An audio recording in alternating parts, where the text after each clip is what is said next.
one of the few things standing between you and your weekend. But in full transparency, you're the last thing standing between me and a week-long vacation in sun with a lot of college basketball. So let's work together here. I'll try to be mildly entertaining, sometimes amusing. You just fake interest, give me a laugh, courtesy laugh or two, and it'll be over before you know it. I'm from Bespoke Post. Let's see if this works. There we go, Bespoke Post. For those of you who haven't heard about us, we're a subscription e-commerce site for guys. I know that's not too descriptive, so I go a little more detail. Basically, what we have, our buyers go out and try to find the coolest products out there and create these themed experiences. So what we actually call it is a box of awesome, kind of tongue-in-cheek. I like to say that our goal is to turn our members into the most interesting man in the world, one box at a time, which is why in all our early pitch decks, this guy would appear. And he still kind of appears there. So what's in a box of awesome? A couple things: drink, outdoor, apparel, food, grooming, throwing knives. I don't know what category that fits into, but it was a fun day of product testing at the office. All boxes are $45, and ours is an opt-out model, which is just important for context, so we don't automatically send you something each month. On the first of the month, we tell you, this is the box you're gonna get, and you have 5 days to opt out or not. And so I said $45, amazing boxes. This is the end of the sales pitch, but that was all important context for what I'm about to talk about. And what I'm talking about is this: improving conversion and LTV by adding steps to checkout. I actually wanted to go kind of, and it was relevant from an earlier speaker, more BuzzFeedy with the headline, so I considered some other things. Let me just throw them out there for you. 6 things you can do to check out to make the co-founders give you more equity. Consider, we asked subscribers for their shoe size, and here's what happened next. More topical, Donald Trump told us what he thought about our checkout flow. You won't believe what he said. We ended up settling on improving conversion and LTV by adding steps to checkout. A little more straightforward, still a little intriguing. So I want to begin with a quick story. I was having coffee with another subscription box company. I often like to knowledge share with other companies. My team knows this. In fact, a quick raise of hands, who here regularly talks with other companies just to talk shop and share ideas? All right, it is the most valuable thing I do. So if you take one thing away from the next half hour, I really urge you to do that. I come to conferences not to hear schlubs like me talk, but more to make connections with other people and ask things. So anyway, we're talking, and mostly what we're talking about is this guy, but not Mark specifically, but Facebook as a whole, because Facebook is what a lot of us, our DTC and subscription brands have been on the backs of when they figured out how to do effective targeting to their massive audience. It was a boon to our company for sure, and the industry as a whole. In fact, as a quick side note, we were advertising on Facebook before it actually worked well. So I'm talking back late 2012, Bespoke Post. I was advertising on Facebook, and it just wasn't working. And there was a specific announcement and launch, lookalike audiences. And that was a massive turning point for, I think, many brands out there, including ours. And we just started spending efficiently and growing really quickly. And I remember turning to the co-founders and literally saying, we have to buy Facebook stock now. I said that there. I didn't buy Facebook stock. Literally had insider information that was legal, and I didn't take advantage of it. So anyway, back to our coffee conversation. But one thing that we weren't quite doing as effectively as other brands is we weren't able to scale our spend as much because our spend wasn't as efficient.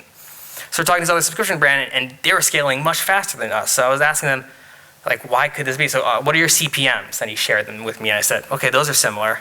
What are your click-through rates? And he shared them with me. I was like, okay, ours are actually better than that. How about your conversion rates? And he told me, and I did this.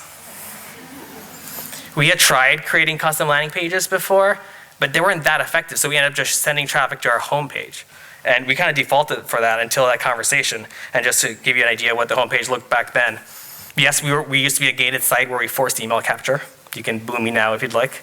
And actually, that's me in the photo right there. So my lower half of my body has gotten millions and millions of page views, which I remind my wife of all the time. So once you go through and actually give us your email address, you come to a page somewhat like this.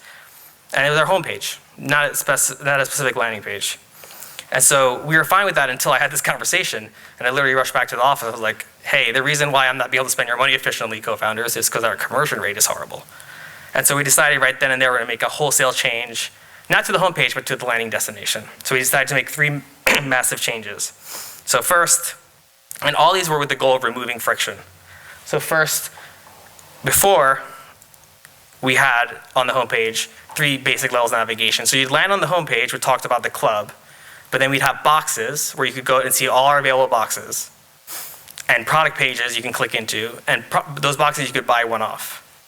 Then we had the shop. We have an e-commerce store. 8 categories, hundreds and hundreds of amazing products because our buyers are awesome. Another pitch, sorry. And then gift cards. So you come to the site, and maybe it's Uncle Charlie's birthday next week, and all of a sudden you go down the gift card route, and you're not focused on the conversion. So we decided, okay, in this new landing page, we're going to do this. Solely focused on subscription. How it works, how the subscription works. Pricing, how the subscription is priced. FAQ, about the subscription program. So we did that. Number 2, let me take a water sip. We didn't let people look at the available boxes on site. We have lots of boxes. They're all really cool. And you could go down and even buy them one off. So in the new site, landing page, we removed that. We gave you a taste of the boxes. We showed you the name, a quick description. You couldn't click into it. The only way to get access to the boxes that were available in the moment was by signing up.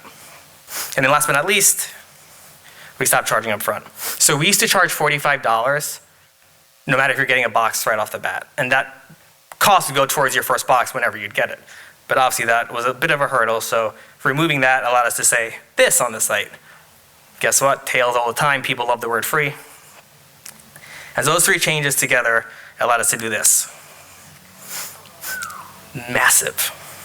Now, grain of salt, because our conversion rate sucked before, pardon my French, but it was a massive, in fact, I had video from when we first saw the first results come in. I'm going to play that for you right now. This is me and the co-founders looking at those results. But in looking at the results, we also saw this, which makes sense because we went from making our subscribers run the equivalent of like a Tough Mudder to subscribe to basically saying this. So we did the math, and obviously 400% improvement in conversion, 20% drop in purchase rate, we'll take it. So getting back to the topic of today, which by the way I wanted to title this, but again, we went with this, and I realized I'm like 10 minutes into this talk and 30 plus slides, and I haven't mentioned checkout yet, so let's get back to the coffee chat. So we're talking about conversion rates, and at this point we probably moved to the bar and had started having some beers, and we started talking about each other's checkout flows. We're a hit at parties, let me say.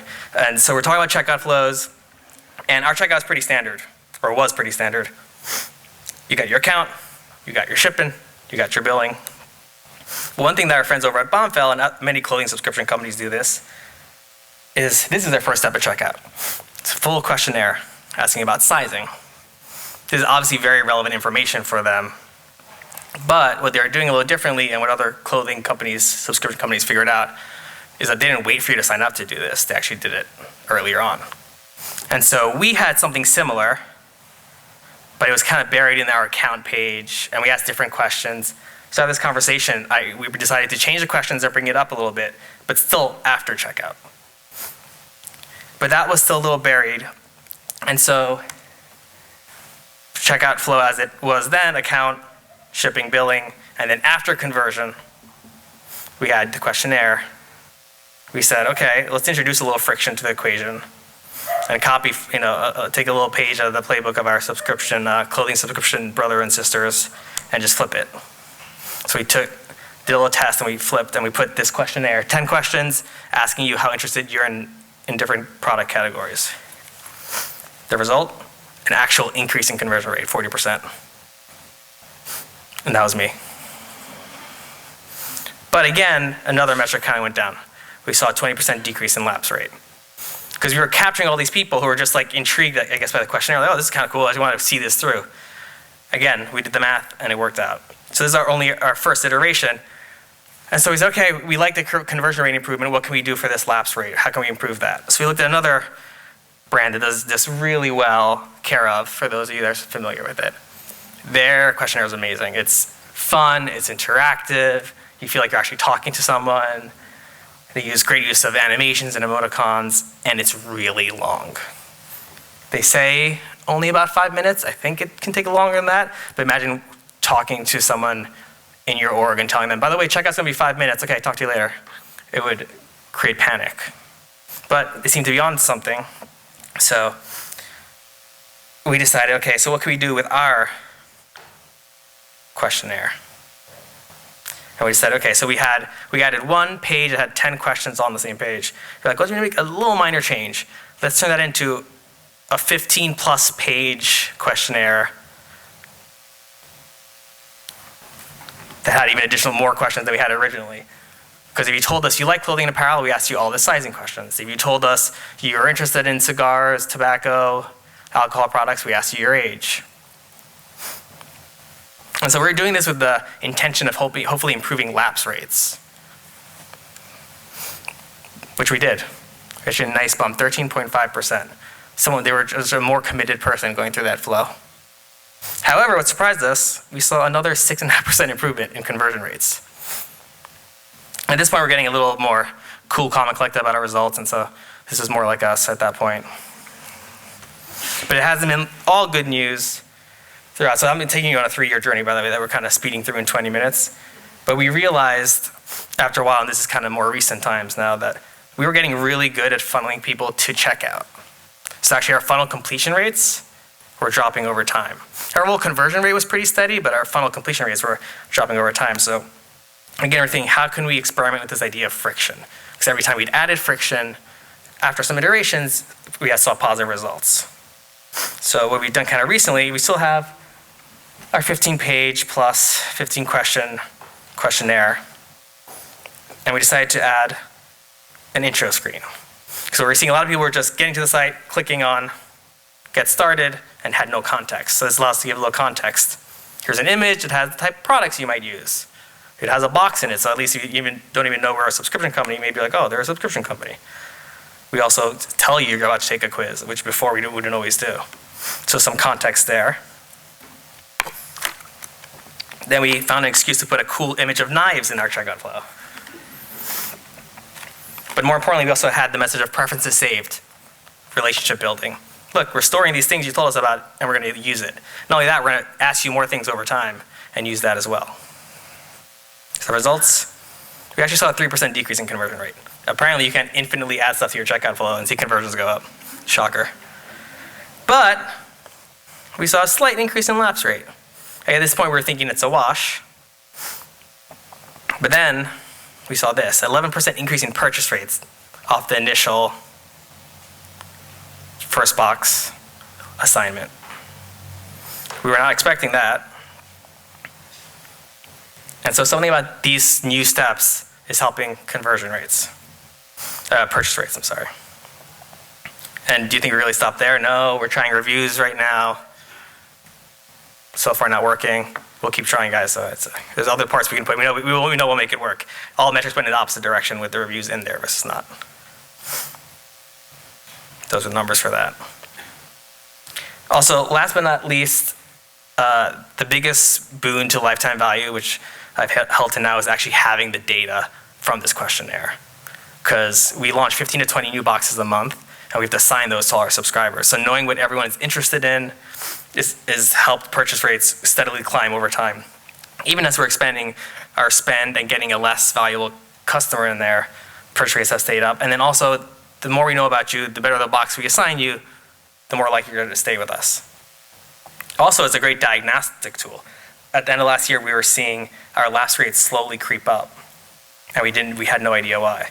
And so then we pulled the numbers from our survey. And so this is a bunch of lines, but it's the number of people who answered they're very interested in a specific category in that questionnaire. So I've only highlighted 2 of the lines because they're the relevant ones. Over 6 quarters, people who said they're interested in camping and outdoors and music and tech and gear were steadily increasing. And we had no idea that was happening, and part of the reason was this guy again, because on Facebook we were running ads that had camping and outdoors and tech gear. So we were attracting a certain type of consumer coming to our page, and the mix of our subscriber base was changing. But the problem was, when you signed up, we don't have good boxes, or didn't have good boxes, upon sign up for these people. So they'd come to the site, sign up, not get the payoff from the ad they saw back in Facebook or Instagram or around the web. They're like, oh, not for me, and they'd cancel. So now we're talking to the buying team, and they're making sure we have outdoors and music and tech gear boxes ready for a new subscriber. Yay, data. So the TLDL, Friction can be good and bad. We found that removing friction from our landing page, getting people to check out, good. But adding friction into the checkout with the right type of friction, very good. Animated GIFs are great.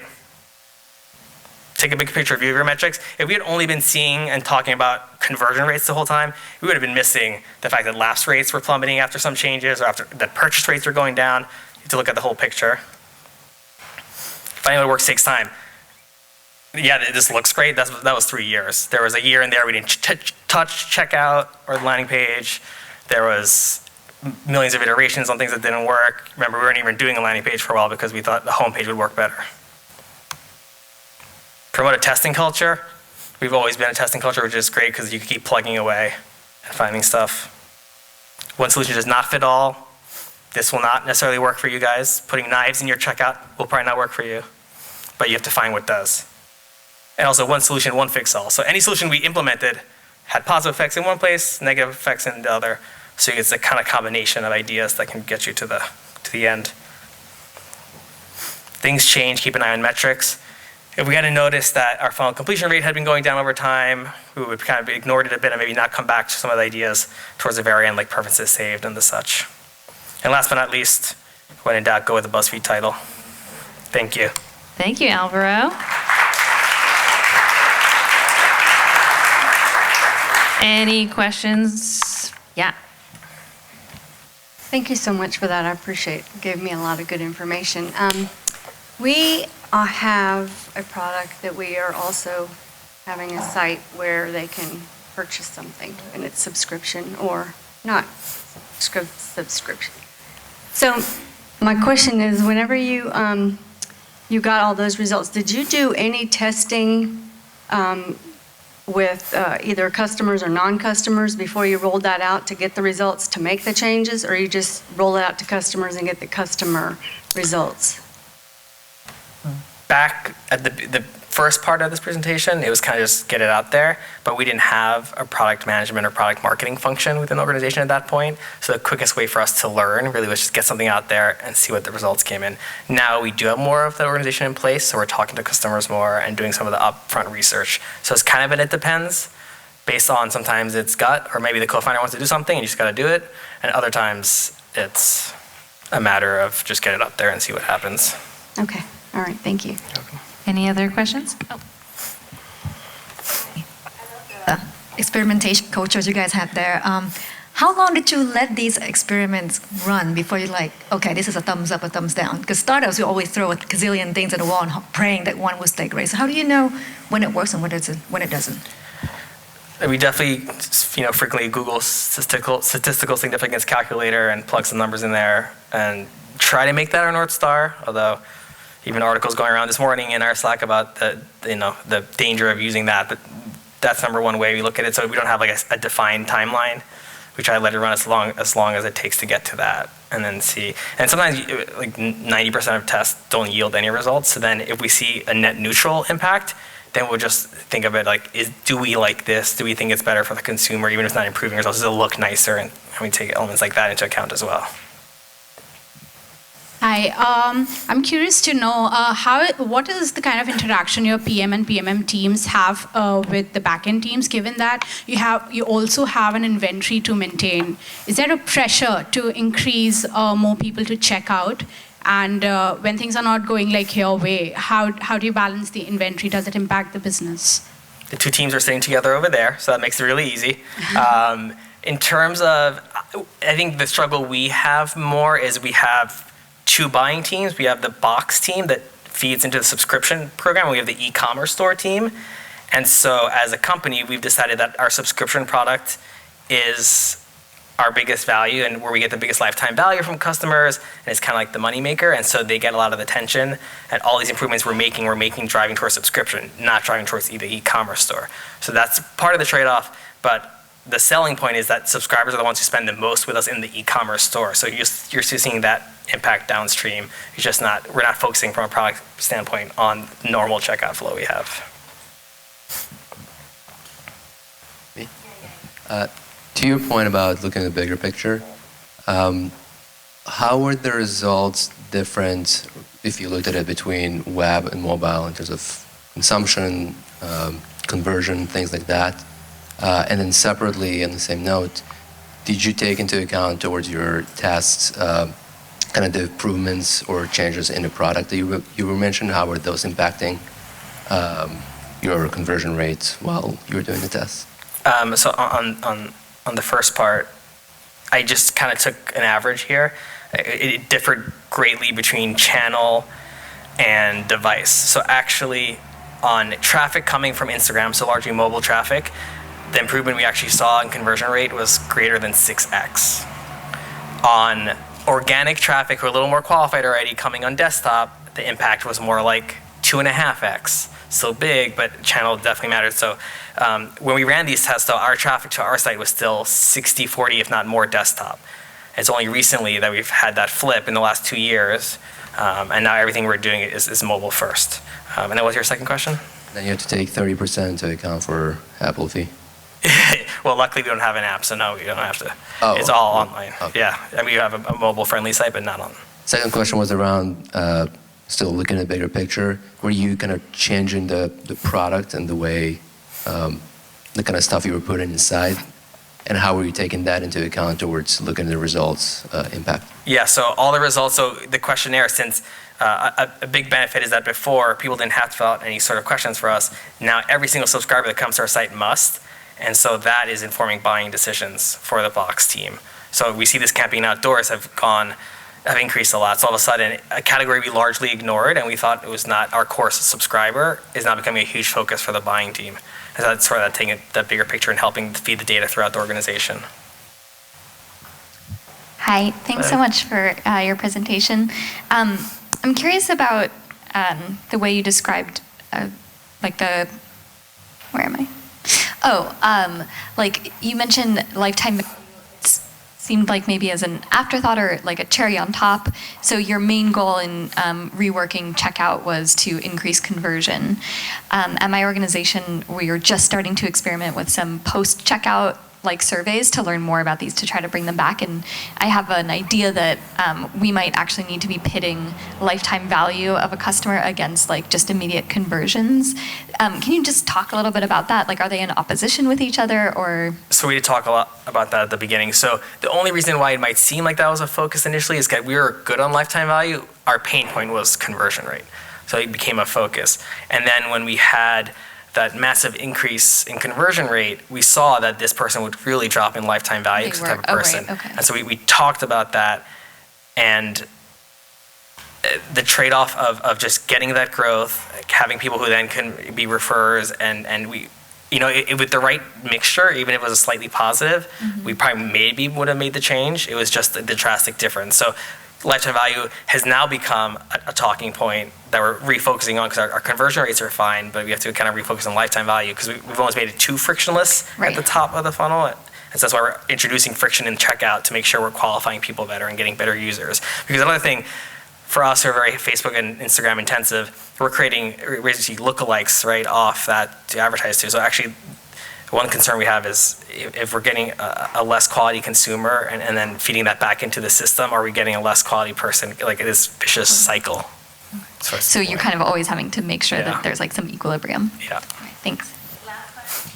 In your model, what's the difference between conversion and purchase rate? Yeah, so you can become a subscriber without, you have to give us your credit card, but without purchasing a box up front. In fact, you could be a subscriber in fact, we found someone who's been a subscriber now for 5 years who's never purchased a box from us. Because we can send you an email each month, and on the first of the month, you get an email, and you can decide, you have 5 days to decide whether you want to purchase it or not. So we have this additional metric that is key to our business. It's like purchase rate is like monthly, essentially opt-out rate is what we call it, is if you're opting out of your box or not, which is different than subscription, which is giving us your credit card, essentially. I feel like that one guy's your competitor. He just wants to know what you're offering each month. The one who's never bought. Oh, yes. We actually looked up his address to see if it was one of our competitors. It wasn't, but maybe it's his home address. I don't know, but that was our first thought. So yeah, smart. Great. Thank you so much, Alvaro. Thank you. Round of applause. It's coffee time. Come back at 4.